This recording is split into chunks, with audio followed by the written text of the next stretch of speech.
देखो कौन कौन सी योनि में नहीं गए, क्या क्या तुमने कष्ट नहीं सहे। हम नरक भी भोगे होंगे। इसी जन्म में देखो हम माँ के गर्भ में भी रहे, कैसा कष्ट माँ के गर्भ में, गर्भ से निकलने में कितना कष्ट, बाल्यावस्था में कितना कष्ट, न जाने कितने कष्ट हम सहते चले आ रहे हैं। इन कष्टों की ये जो परंपरा चल रही है, ये कर्म से शांत होने वाली नहीं। जैसे मल से मल नहीं छुटाया जा सकता, ऐसे कर्म से कर्म बंधन नहीं काटा जा सकता। एकमात्र श्याम सुंदर के चरणों का आश्रय ही मुझे कर्म बंधन से मुक्त करेगा। प्रभु की शरणागति ले लो। अगर आप डर रहे हो कि प्रभु की शरणागति में बड़े कष्ट आते हैं, तो हरिराम व्यास जी कह रहे हैं वो तो वैसे ही भोग रहे हो। यहां तो कृपा का आश्रय लेकर के जब आपके ऊपर प्रहार होगा प्रतिकूलता का, तो कृपा सिंधु की ओट लेके आप बच जाओगे।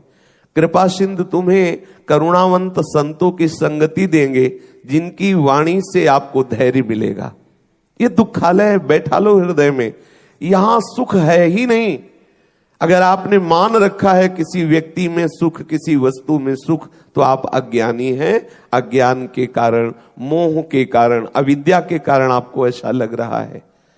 इस दुख से तभी निवृत्त होगे जब शरीर संसार का पूर्ण विस्मरण हो जाए, एकमात्र प्रभु के स्मरण में हम डूब जाएं, शरीर की शुद्ध ही न रहे। जब तक ऐसी स्थिति नहीं आएगी, तब तक दुख से निपटना बहुत कठिन है। प्रभु के चरणों का आश्रय ले लो और साधु संगति करो, क्योंकि करुणावंत संत महापुरुष जन कैसे दुख से बचा जाता है, वो अपनी वाणी के द्वारा, उन युक्तियों के द्वारा हमें धैर्य बंधाएंगे, हमें इस भव समुद्र से पार करेंगे। कोई कर्म का आश्रय लेकर कर्म बंधन मुक्त नहीं हो सकता। भगवद आश्रित होने पर ही समस्त कटे कर्म बंधन संसारी। वो हमें जन्म मरण का हेतु नाना प्रकार के दुख प्रदान करने वाले जो कर्म है, वो नष्ट हो जाते हैं। सन्मुख हो जीव मोय जबहि, जन्म कोटि अघनाशों तबहि। करोड़ों जन्मों के कर्म बंधन प्रभु नष्ट कर देते, फिर और भी आगे हैं करोड़ों के। इसलिए कुछ न कुछ थोड़ा भोगवा कर प्रभु पवित्र करते। पर तुम धैर्यवान बनो। हरिराम व्यास जी कह रहे संतों का संग करो, प्रभु के चरणों की भक्ति करो और भागवत, श्रीमद् भागवत के सिद्धांत को हृदय में धारण करो, तो तुम्हारे अंदर शुद्ध बुद्धि हो जाएगी। तुम सहने योग्य बन जाओगे। सहना पड़ेगा। अगर प्रभु के मार्ग में आओगे तो जलन सहते सहते परम शीतलता में पहुंच जाओगे। अगर इस मार्ग में नहीं आओगे तो जलन सहते सहते महान जलन में पहुंच जाओगे। कहीं विश्राम ही नहीं है। फंस गए हो, भोगना पड़ेगा। दुखालयम अशाश्वतम, ये एक तरह से भौम नरक है। ये जो मृत्यु लोक है, ये भौम नरक है। बस एक महानता यहां ये है कि आप भजन करके भगवत प्राप्त कर सकते हो, लेकिन नरक में आपको ये सुविधा नहीं है ये भी नरक ही। यदि भजन नहीं किया तो जीते जी तुम नरक वास कर रहे हो। देखो कितनी जलन है, काम की, क्रोध की, लोभ की, कैसी कैसी प्रतिकूल परिस्थितियों की।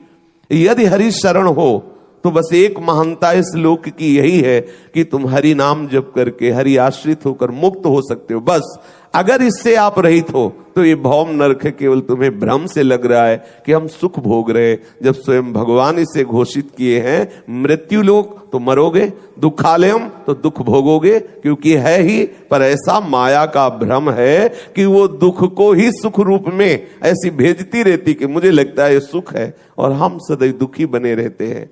हमारे दुख के मिटने का उपाय है संतों का संग, प्रभु के चरणारविंद की भक्ति और श्रीमद् भागवत के सिद्धांत को समझना। जब तक हमारे हृदय में श्रीमद् भगवत गीता, श्रीमद् भागवत के सिद्धांत नहीं, तो हमें धैर्य कौन बंधाएगा? हम किन सिद्धांतों से चल पाएंगे? हम श्रीमद् भागवत, ये समस्त शास्त्रों के रचयिता भगवान व्यास देव जी की अंतिम रचना श्रीमद् भागवत है, पूर्णता है। इसी से उनको विश्राम मिला, हृदय शीतल हुआ कि जन जन का कल्याण करने में ये भागवत समर्थ है। एक ही श्लोक चाहे पढ़ो, लेकिन ध्यान पूर्वक उसका अर्थ पढ़ो, उसका चिंतन करो, उसको जीवन में उतारने की चेष्टा करो, तो आपको धैर्य मिलेगा।